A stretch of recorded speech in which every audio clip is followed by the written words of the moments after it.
बिस्मिल्लाहिर्रहमानिर्रहीम। Dear students, अस्सलामु अलैकुम वरहमतुल्लाहि वबरकातुहू। स्टूडेंट्स, रेडियंट सेकेंडरी स्कूल के प्लेटफॉर्म से वीडियो लेक्चर्स का जो सिलसिला जारी है, उसी सिलसिले को आगे बढ़ाते हुए मैं आज मोरखा 30 जुलाई बरोज़ जुमेरात वीडियो लेक्चर नंबर 18 का आगाज़ करूँगी। इसमें हम सबक अली बख्श का बकिया हिस्सा पढ़ेंगे। स्टूडेंट्स, हमने वीडियो लेक्चर नंबर 17 में पढ़ा कि अली बख्श हज़रत इल्लामा इकबाल के दरीना और नहायत वफ़ादार खिदमतगुज़ार थे और इकबाल साहिब तो इनकी ज़िंदगी का लाजमी हिस्सा थे। इनकी इन्हीं खिदमात के एवज़ हुकूमत ने उन्हें लाइलपुर में एक मुरब्बा ज़मीन अलॉट की, मगर उस पर कुछ शरीर लोगों ने नाजायज़ कब्ज़ा कर लिया। अली बख्श ने कब्ज़ा वापस लेने की कोशिश तो बहुत की, मगर थक हार कर खामोश बैठ गया। फिर एक दिन मुसन्निफ़ और ख्वाजा अब्दुल रहीम साहिब अली बख्श से मिले और उसे ज़मीन की बाजियाबी के सिलसिले में झंग ले जाने पर आमादा कर लिया। मुसन्निफ़ कुदरतुल्लाह शाह पहले से ही इस मौके की तलाश में थे, क्योंकि वो इल्लामा इकबाल के हालात ज़िंदगी अली बख्श की ज़ुबानी सुनना चाहते थे। लिहाजा दौरान सफ़र अली बख्श ने घूर घूर कर मुसन्निफ़ को देखा और सोचा कि ये अजीब शख्स है जो इल्लामा इकबाल के बारे में खुद से कुछ पूछ ही नहीं रहा। मगर बिलाखिर अली बख्श ने खुद ब खुद इल्लामा इकबाल के बारे में बातें करना शुरू कर दी। बच्चों, मुसन्निफ़ का ख्याल था कि अगर वो खुद कुछ पूछेगा तो उनको वो जुज़ियात नहीं मिलेंगी जो अली बख्श के खुद बताने पर उनको मालूम होंगी। फिर अली बख्श ने डॉक्टर साहिब के खाने पीने, तबीयत की नासाजी और आखिरी वक्त का जिक्र किया तो वो कुछ परेशान सा, उदास सा हो गया। मगर इसी उदासी से निकालने के लिए मुसन्निफ़ ने उनसे इकबाल साहिब की शायरी के बारे में पूछना शुरू कर दिया। जी बच्चों, अब हम पैरा नंबर 6 पढ़ेंगे, तो अपनी किताब का पेज नंबर 90 खोल लीजिए। Para number 6। डॉक्टर साहिब में एक अजीब बात थी। कभी कभी रात को सोते सोते उन्हें एक झटका सा लगता था और वो मुझे आवाज़ देते थे। डॉक्टर साहिब को हाईलाइट करें। अजीब बात यानी निराली बात थी, इसको भी हाईलाइट करें। रात को सोते सोते, इसको भी हाईलाइट करें। एक झटका सा लगता था, इसको भी हाईलाइट करें। मुसन्निफ़ बताते हैं कि डॉक्टर इल्हामा मोहम्मद इकबाल की एक अनोखी सी निराली सी बात थी, आदत थी कि कभी कभी रात को जब वो सो रहे होते थे तो उनको एक अजीब सा झटका लगता था, जिससे उनका पूरा जिस्म हिल जाता था और फिर वो अली बख्श को आवाज़ देते। आगे देखते हैं। उन्होंने मुझे हदायत कर रखी थी, हदायत इसको हाईलाइट करें यानी ताकीद कर रखी थी। क्या ताकीद की थी? आगे देखते हैं कि ऐसे मौका पर मैं फ़ौरन उनकी गर्दन की पिछली रगों और पट्ठों को ज़ोर ज़ोर से दबाया करूं। इस पॉइंट को हाईलाइट करें। गर्दन की पिछली रगों और पट्ठों को ज़ोर ज़ोर से दबाया करूं। उन्होंने यानी इल्हामा मोहम्मद इकबाल ने अली बख्श को ये ताकीद कर रखी थी कि जब भी मुझे ऐसा झटका लगे और ऐसी कैफियत मुझ पर हो तो तुम फ़ौरन से मेरी गर्दन को यानी गर्दन के पिछले हिस्से को और मेरे कंधों को ज़ोर ज़ोर से दबा दिया करो, क्योंकि इससे झटके से उनके जो रगे हैं और ये जो पट्टे हैं ये सिकुड़ जाते थे, खिंच जाते थे। आगे देखते हैं। थोड़ी देर के बाद वो कहते थे बस, और मैं दबाना छोड़ देता था। यानी कुछ देर तो अली बख्श उनको दबाते थे, उनकी गर्दन के पट्टों को और रगों को दबाते थे, लेकिन थोड़ी देर बाद खुद ही इल्हामा इकबाल उनको ऐसा करने से मना कर देते थे और अली बख्श जो है वो दोबारा ऐसा ना करता था। इसी वजह से वो मुझे अपने नज़दीक सुलाया करते थे। यानी यही वजह थी कि अली बख्श को वो अपने करीब सुलाते थे। आगे देखते हैं।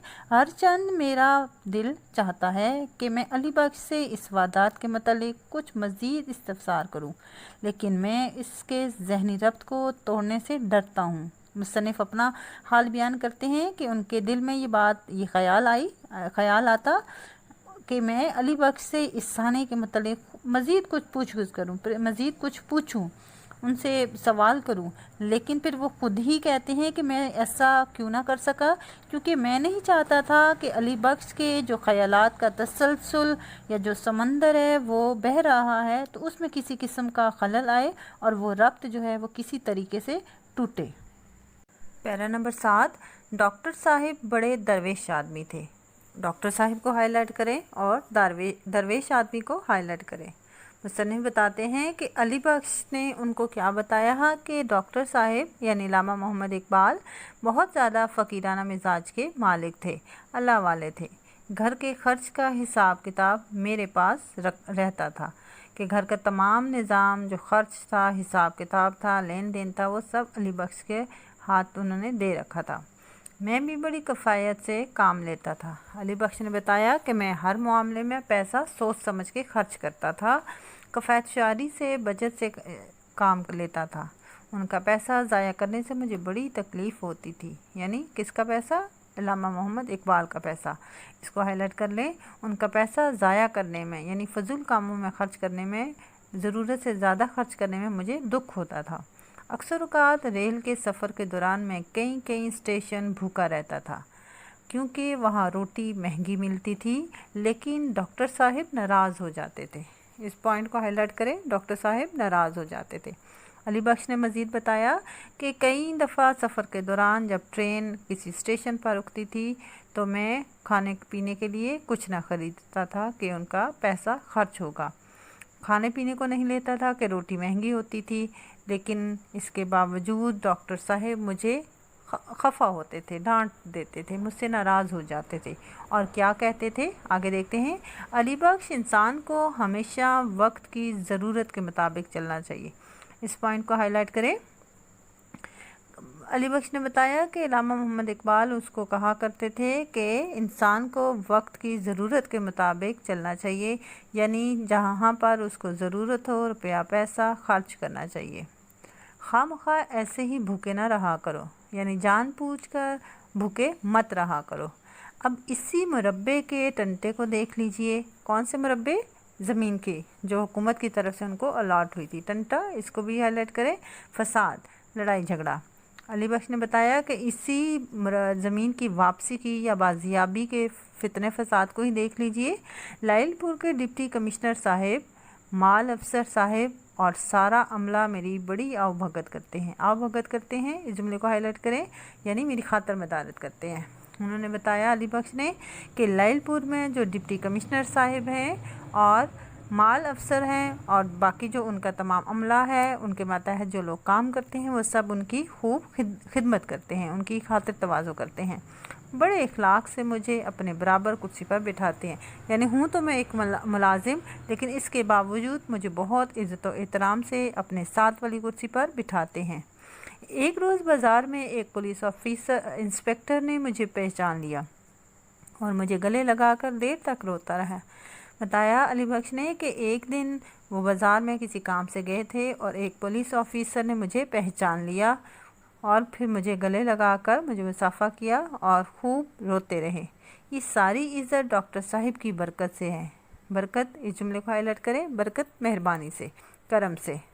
وہ کہنے لگے کہ یہ سب کچھ جو لوگ مجھ سے اتنی محبت کرتے ہیں، عزت و احترام کرتے ہیں، بہت اخلاق سے مجھ سے ملتے ہیں، تو یہ سب ڈاکٹر علامہ محمد اقبال کی خدمت کی وجہ سے ہے، ان کے طفیل ہیں۔ مربے کی بھاگ دوڑ میں میرے سر کچھ قرضہ بھی چڑھ گیا ہے، لیکن میں اس کام کے لیے بار بار لاہور کیسے چھوڑوں؟ جاوید کا نقصان ہوتا ہے۔ علی بخش نے آگے بتایا کہ زمین کی بازیابی کے لیے کی جانے والی کوشش میں مجھ پر کچھ لوگوں کا قرض بھی چڑھ چکا تھا، یعنی میں نے کچھ لوگوں سے ادھار بھی لے چکا ہوں، لیکن میں اس کام کے لیے اب بار بار لائل پور نہیں جا سکتا۔ کیوں نہیں جا سکتا؟ آگے انہوں نے وجہ بھی بتا دی کہ جاوید کے کام کا حرج ہوتا ہے۔ پیرا نمبر 8، سنا ہے اپریل میں جاوید چند مہینوں کے لیے ولایت سے لاہور آئے گا۔ یہاں پر ہائی لائٹ کریں، اپریل میں جاوید چند مہینوں ولایت سے لاہور آئے گا۔ علی بخش نے مزید بتایا کہ اطلاع تو یہی ہے کہ جاوید، جو کہ علامہ اقبال کے بیٹے ہیں، اپریل کے مہینے میں کچھ عرصے کے لیے انگلستان سے لاہور رہنے کے لیے آئے گا۔ جب وہ چھوٹا سا تھا ہر وقت میرے ساتھ رہتا تھا، یعنی اپنے بچپن میں وہ میرے ساتھ ہر وقت رہتا تھا۔ اللہ کے کرم سے اب بڑا ہوشیار ہو گیا ہے، یعنی اللہ کے فضل سے اب خاصا سمجھدار اور چالاک ہو گیا ہے۔ جب اس کی والدہ کا انتقال ہوا تو وہ اور منیرہ بی بی بہت کم عمر تھے۔ اس پوائنٹ کو ہائی لائٹ کریں، یعنی جب جاوید کی والدہ کا انتقال ہوا تو اس وقت جاوید اور منیرہ بی بی، جو کہ علامہ اقبال کی بیٹی ہیں، وہ بہت زیادہ چھوٹے تھے۔ ڈاکٹر صاحب نے نرس کے لیے اشتہار دیا، یعنی ڈاکٹر علامہ محمد اقبال نے ان کی بچوں کی دیکھ بھال کے لیے ایک خاتون کی ضرورت تھی اور اس کا انہوں نے اشتہار بھی دیا۔ बेशुमार जवाब आए, यानी बहुत से लोगों ने जवाब दिया, लेकिन एक बीबी ने तो ये लिख दिया कि डॉक्टर साहब के साथ शादी करने के लिए भी तैयार है। यानी खातून ने तो अल्लामा इकबाल से शादी करने की भी हामी भर ली। डॉक्टर साहब किसी कदर परेशान हुए और कहने लगे, अली बख्श देखो तो सही इस खातून ने क्या लिखा है, मैं बूढ़ा आदमी हूँ, अब शादी क्या करूँगा। यानी डॉक्टर साहब उस औरत का जवाब सुनकर बहुत ज़्यादा परेशान हुए, घबरा गए और अली बख्श से कहने लगे कि अब मेरी उम्र शादी की नहीं है, बुढ़ापे को हूँ, अब इस उम्र में मैं क्या शादी करूँगा। लेकिन फिर अलीगढ़ से एक जर्मन लेडी आ गई। फिर क्या हुआ कि अलीगढ़ की रहने वाली थी, वहाँ से एक जर्मन लेडी, एक जर्मन खातून जो है वो अल्लामा इकबाल के यहाँ नर्स के तौर पर मुलाजमत के लिए आई। तो वो खातून उनके बच्चों की उस्ताद भी थी, यानी उन्हें पढ़ाने लिखाने का काम भी करती थी और उनकी देखभाल के लिए उनके घर में उनके साथ ही रहती थी। पैरा नंबर 9, अली बख्श का तख़य्युल बड़ी तेज़ रफ्तारी से माजी के धुंधलकों में परवास कर रहा है। यहाँ पर अंडरलाइन करें, अली बख्श का तख़य्युल माजी के धुंधलकों में परवास कर रहा है। मुसन्निफ़ ने बताया कि दौरान सफ़र अली बख्श मुसलसल अल्लामा इकबाल उनके बच्चों के बारे में बातें करता रहा कि अब नहायत तेज़ रफ्तारी के साथ अली बख्श का जहन माजी के ख़यालात में तेज़ी से घूमने लगा, गर्दिश करने लगा, यानी मुकम्मल तौर पर माजी की यादों में खो चुका था।